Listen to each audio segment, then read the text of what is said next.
Hi friends, welcome to DSC buddy channel. Friends, ఈ వీడియోలో మనం ఈరోజు యొక్క డిఎస్సి గురించి ఈరోజు అప్డేట్ తెలుసుకుందాం.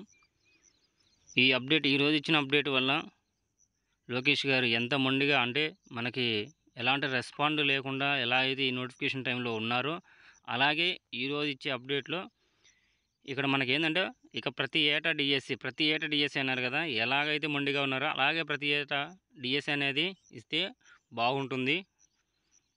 అయితే ఈరోజు నోటిఫికేషన్లో మనం డిఎస్సికి సంబంధించిన అప్డేట్స్ అనేవి కొన్ని విషయాలు, చాలా ఇంపార్టెంట్ విషయాలు ఉన్నాయి. అలాగే ఈ వీడియోలో మనం నిన్న జరిగిన ఎగ్జామ్స్ డీటెయిల్స్ మరియు ఈరోజు ఇచ్చిన అప్డేట్ గురించి డిస్కస్ చేసుకోబోతున్నాం.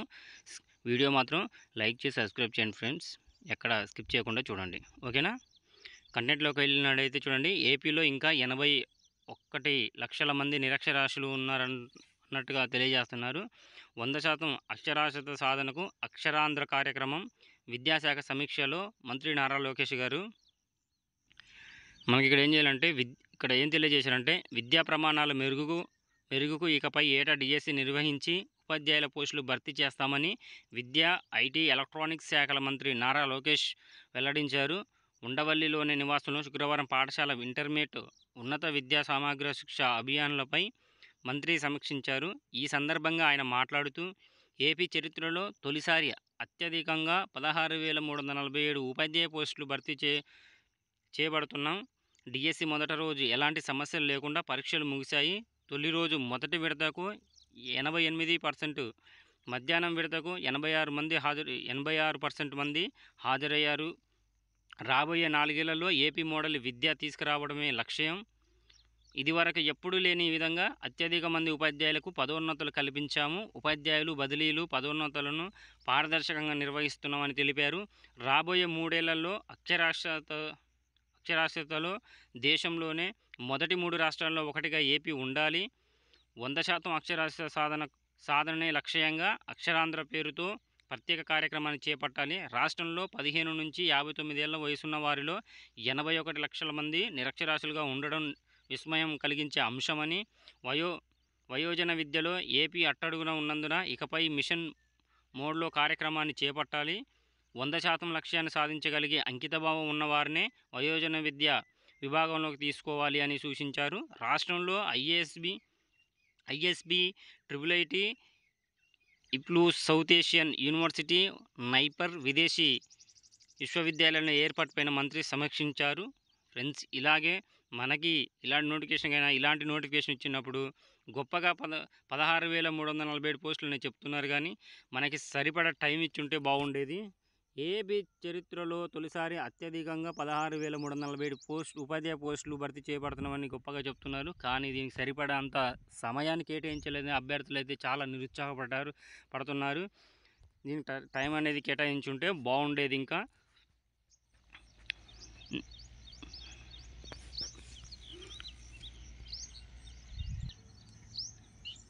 అలాగే ఇక్కడ చూడండి, ప్రశాంతంగా డిఎస్సి తొలి రోజు పరీక్షలు ఎలా జరిగాయి అనేది పూర్తి డీటెయిల్స్ ఇక్కడ మనకి ఇవ్వడం జరిగింది.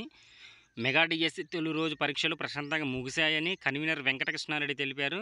రాష్ట్ర వ్యాప్తంగా ఉదయం 91 కేంద్రాలలో నిర్వహించిన పరీక్షలకు 16,102 మంది అభ్యర్థులకు గాను 14,281 అంటే 88.69% మంది హాజరయ్యారని, మధ్యాహ్నం 51 కేంద్రాలలో జరిగిన పరీక్ష కేంద్రాలకు 8,790 మంది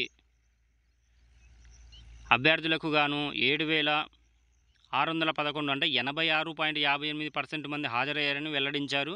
జిల్లాల వారీగా పరిశీలిస్తే అత్యధికంగా ఉదయం వైఎస్ఆర్ కడప జిల్లాలో 91.1 మంది పరీక్ష రాయగా, మధ్యాహ్నం నెల్లూరు జిల్లాలో 92% మంది పరీక్ష రాశారని తెలిపారు. మనకిక్కడ చూడండి, ఇక మన ప్రతి ఏడాది డిఎస్సి గురించి ఆర్టికల్, ఈ రాష్ట్రంలో 81 లక్షల మంది నిరక్షరాస్యులు, 100% అక్షరాస్యత సాధనకు అక్షరాంధ్ర కార్యక్రమం, ఇది గుర్తుపెట్టుకోండి, ఇది చాలా ఇంపార్టెంట్. అక్షరాంధ్ర కార్యక్రమం విద్యాశాఖ సమీక్షంలో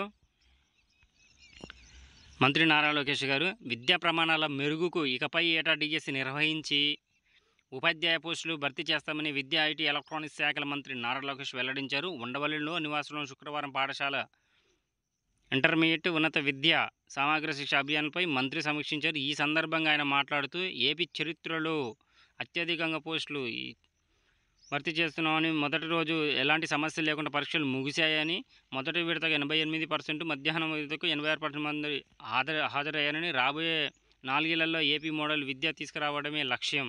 ఇదివరకు ఎప్పుడూ లేని విధంగా అత్యధిక మంది ఉపాధ్యాయులకు పదోన్నతులు కల్పించాం.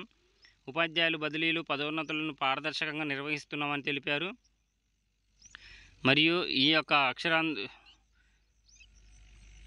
3 ఏళ్లలో మొదటి 3 స్థానాల్లో ఉండాలి. రాబోయే 3 ఏళ్లలో అక్షరాస్యతలో దేశంలోని మొదటి 3 రాష్ట్రాల్లో ఒకటిగా ఏపీ ఉండాలి. 100% అక్షరాస్యత సాధనే లక్ష్యంగా అక్షరాంధ్ర పేరుతో ప్రత్యేక కార్యక్రమాన్ని చేపట్టాలి. మన ఈ స్కీమ్ని అయితే గుర్తుపెట్టుకోండి. మనకి డిఎస్సి ఇచ్చేది ఏంది సెకండ్ విషయం. నెక్స్ట్ ప్రత్యేక కార్యక్రమం చేపట్టాలి. రాష్ట్రంలో 15 నుంచి 59 ఏళ్ల వయసున్న వారి 81 లక్షల మంది నిరక్షరాస్యులు ఉండగా విస్మయం కలిగించే అంశమని ఆయన వెల్లడించారు. అలాగే 77,000 మందికి ఉద్యోగాలు. ఇక్కడ చూడండి, నెక్స్ట్ ఏమి ఇచ్చాడు,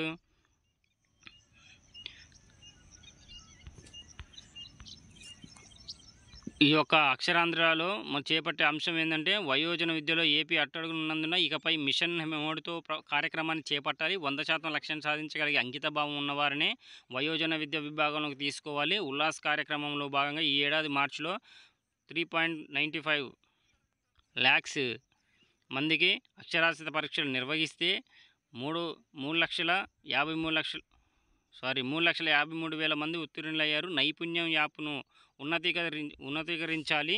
పోర్టల్లో అభ్యర్థుల నమోదు, శిక్షణ సామర్థ్యం పరీక్ష, సర్టిఫికేషన్, ఉద్యోగాల కల్పన, పరిశ్రమల అనుసంధానం, పరిశ్రమలో ఖాళీల వివరాలను పొందుపరచాలి. సెక్టార్ వారీగా ఉద్యోగ నియామకాల జాబును మేళాలు ఈ పోర్టల్లో ఉంచాలి. రాష్ట్రానికి మంజూరైన 125 ఆటిజం కేంద్రాలను వీలైనంత త్వరగా ప్రారంభించేందుకు చర్యలు చేపట్టాలి. రాష్ట్రంలో ఖాళీగా ఉన్న వివిధ విశ్వవిద్యాలయాల ఉపకులపతుల